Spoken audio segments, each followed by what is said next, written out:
안녕하세요. 도미르입니다. 여러분들 잘 지내셨나요? 저는 오늘 저희 누나가 참 자랑스러웠던 날이었는데요. 요즘 저희 어머니께서 몸이 좀 안 좋다라고 말씀을 하셨어요. 그랬더니 누나가 병원에서 수액을 가져와서 딱 맞춰드리는데 참 듬직하고 의료계에 종사하는 사람이 있어서 정말 좋구나 이런 생각이 들었습니다. 요즘 또 그런 생각이 들어요.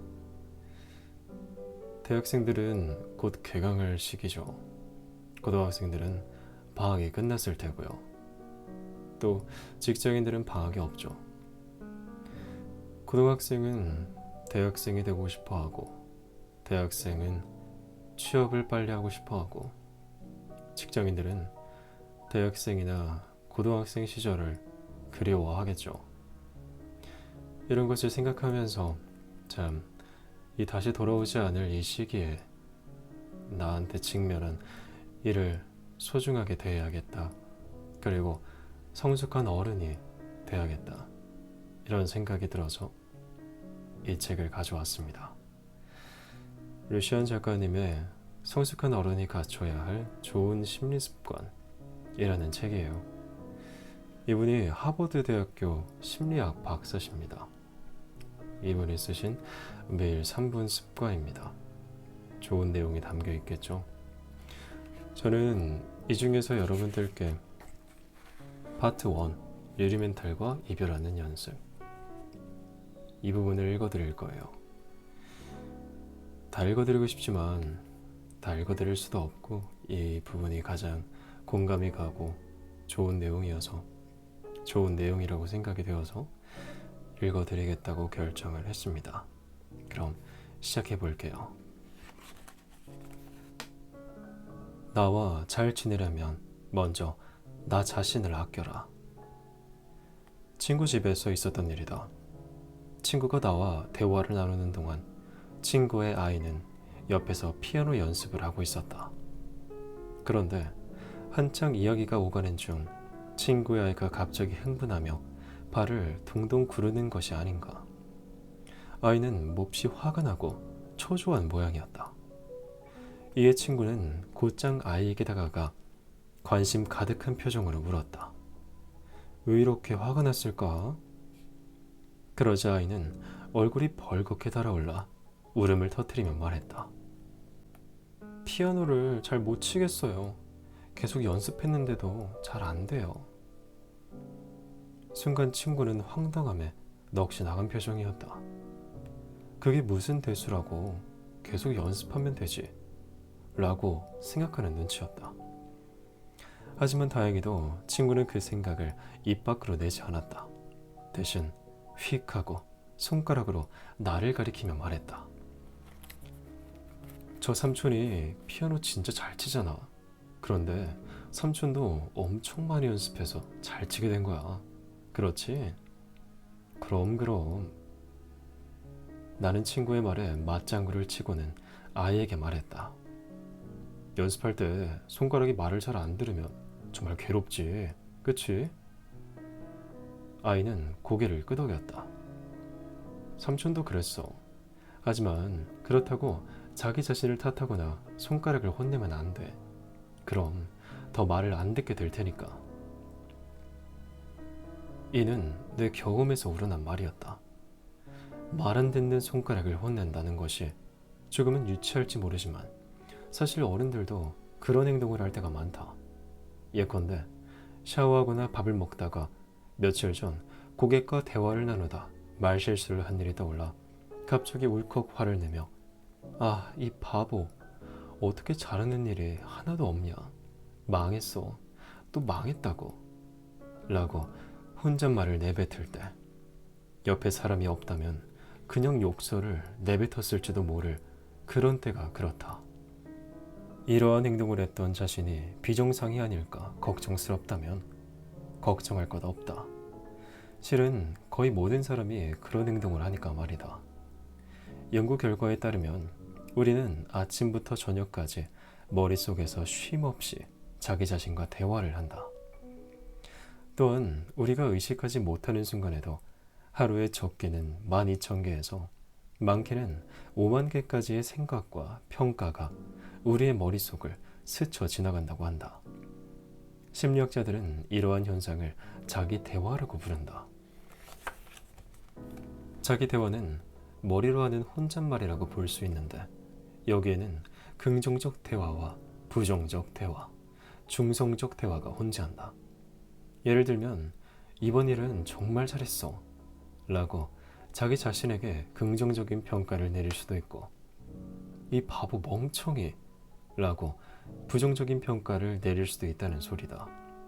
그런데 심리학자 랜디 카먼의 단연간의 실험과 관찰을 통해 종합한 결과를 보면 사실 대부분의 사람이 걱정으로 가득한 부정적 자기 대화를 나누고 있으며 그것도 모자라 끊임없이 이를 반복하는 것으로 나타났다.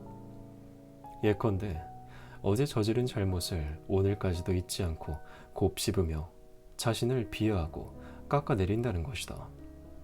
못 믿겠다면 다음번에 자기 대화가 머릿속에 떠오르거든 그 생각에 부정적인 것인지 긍정적인 것인지 살펴보라. 우리가 알게 모르게 자기 대화는 우리에게 큰 영향을 미친다.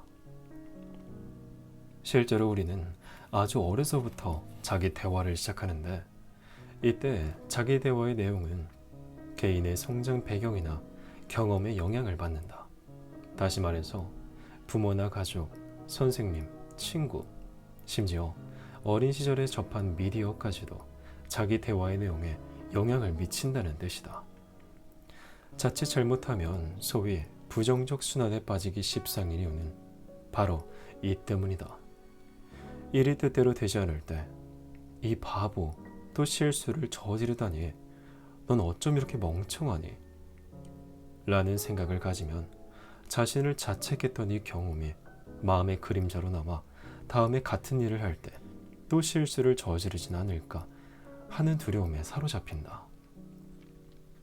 이렇게 되면 오히려 하지 않을 실수를 하게 되고 결국 실수와 자책을 반복하는 부정적 순환에 빠지는 것이다.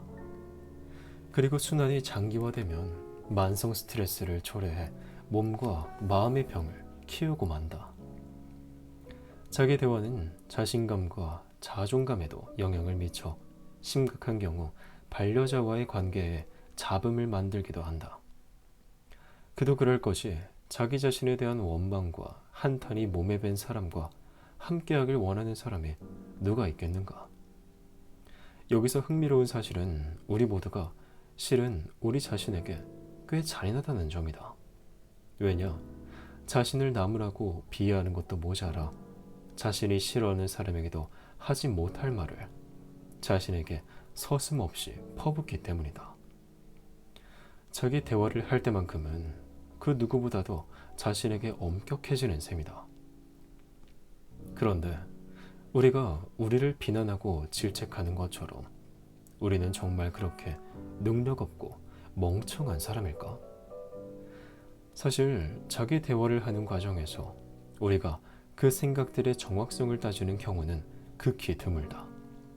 보통은 무비판적으로 생각을 받아들이고 이러한 생각들이 더 큰 스트레스가 되어 우리를 무력감과 우울함에 빠뜨린다. 그래도 다행히 이 모든 것에는 변화의 여지가 있다. 우리의 자기 대화는 결국 자신의 선택에 달려있고 무엇보다도 선택 후의 연습이 중요하기 때문이다. 낙관적인 사람이 비교적 긍정적인 자기 대화를 한다는 사실은 연구 결과를 통해서도 밝혀진 바다. 그들은 자신이 많은 일을 할 수 있다고 믿는데 그 자신감만큼이나 신체적으로나 정신적으로나 건강한 편으로 나타났다. 그렇다면 부정적 순환을 끊어내는 방법에는 무엇이 있을까? 내가 제안하는 방법은 3단계로 나뉜다. 첫째, 부정적인 대화를 글로 옮겨 적어 자기를 인식할 것. 둘째, 2인칭을 사용한 긍정적인 대화로 자신을 격려할 것. 셋째, 혼잣말을 두려워하지 말고 용감하게 입 밖으로 내볼 것. 단계별로 설명을 덧붙이자면 이렇다. 먼저 부정적인 대화를 글로 옮겨 자기를 인식해야 하는 이유는 우리가 평소 부정적인 자기 대화에 주의를 기울이지 않기 때문이다. 즉, 주의를 기울이는 연습을 통해서만 비로소 자기 대화를 인지하게 되는데, 그 연습 방법의 하나가 바로 부정적인 자기 대화를 글로 옮겨 적는 것이라는 뜻이다. 자기 대화를 글로 옮겨 적으면 이 생각들이 진짜인지 아닌지를 좀 더 쉽게 점검 가능하다. 그리고 그렇게 점검을 하다 보면 우리의 대뇌가 우리에게 가혹한 순간에 생각보다 훨씬 많다는 사실을 깨닫게 될 것이다. 자기를 인식했다면 그 다음은 2인칭을 사용한 긍정적인 대화로 자신을 격려할 차례다. 앞서 언급했던 내 친구의 아이를 기억하는가? 만약 당신이 부모라면 울음을 터뜨리며 난 바보예요. 잘하는 게 아무것도 없다고요. 라고 말하는 아이에게 뭐라고 대꾸하겠는가? 아직 배우는 중이라 그렇지 넌 절대 바보가 아니야. 넌 할 수 있어. 분명히 그럴 거라고 믿어. 라고 말하지 않겠는가? 아마 당신은 아이에게 이렇게 말할 것이다. 그것도 진심을 다해서. 그러면서 왜 자기 자신에게는 진심을 다해 이렇게 말해주지 못하는가? 때로는 스스로 부모의 역할로 분해, 초조한 내면의 목소리를 보듬어 줄 필요가 있다. 심리학에서는 이러한 방법을 자기 자비라고 일컫는다. 자기 자비와 자기 연민은 서로 다른 개념이다. 자신의 불쌍한 면을 핑계로 다른 사람의 동정을 구하려 하는 것이 자기 연민이라면, 장점이든 단점이든 있는 그대로의 자신을 받아들이고 온전히 공감하는 것이 자기 자비이다. 자기 자비는 자신의 감정을 달래는 데에도 큰 도움이 되지만 자신을 좀 더 명확하게 이해하는 데에도 도움이 된다. 자신을 탓하며 스스로에 대한 믿음을 깎아내릴 때가 아니라 자기 자신을 이해하고 받아들일 때 비로소 내가 가진 약점을 극복하고 장점을 극대화할 수 있는 법이다. 축구 경기를 보면 축구 선수들을 응원하는 응원단이 항상 함께하는데, 사실 우리의 대뇌에도 이러한 응원단이 필요하다. 화려한 응원 도구나 춤, 제주 넘기 같은 기술은 필요 없다. 그저 전심전력으로 자신을 믿고 지지해주면 그것으로 충분하다. 연구 결과에 따르면 긍정적인 자기대화가 사람을 더욱 총명하게 만들고 좀 더 자신감 있게 만들며 어려움을 이겨내는 강인함까지 키워준다고 한다. 강인함의 상징으로 일컬어지는 미국 해군 특수부대 네이비실의 강인함도 어느 정도는 긍정적인 자기대화에서 비롯되었다고 볼 수 있다. 실제로 한 해군 심리 연구 보고서에 따르면 어려움이 닥쳤을 때 병사들이 이에 굴하지 않고 계속해서 앞으로 나아갈 수 있었던 데에는 긍정적인 자기대화가 도움되었다고 기록되어 있다. 예컨대 네이비실의 일원이 되려면 반드시 통과해야 하는 기초 수중발파 훈련 테스트 때 병사들에게 넌 할 수 있어. 분명 아무런 문제가 없을 거야. 등과 같은 긍정의 자기대화를 하도록 지도하자 병사들의 테스트 통과율이 기존의 4분의 1에서 3분의 1로 상승한 것으로 나타났다.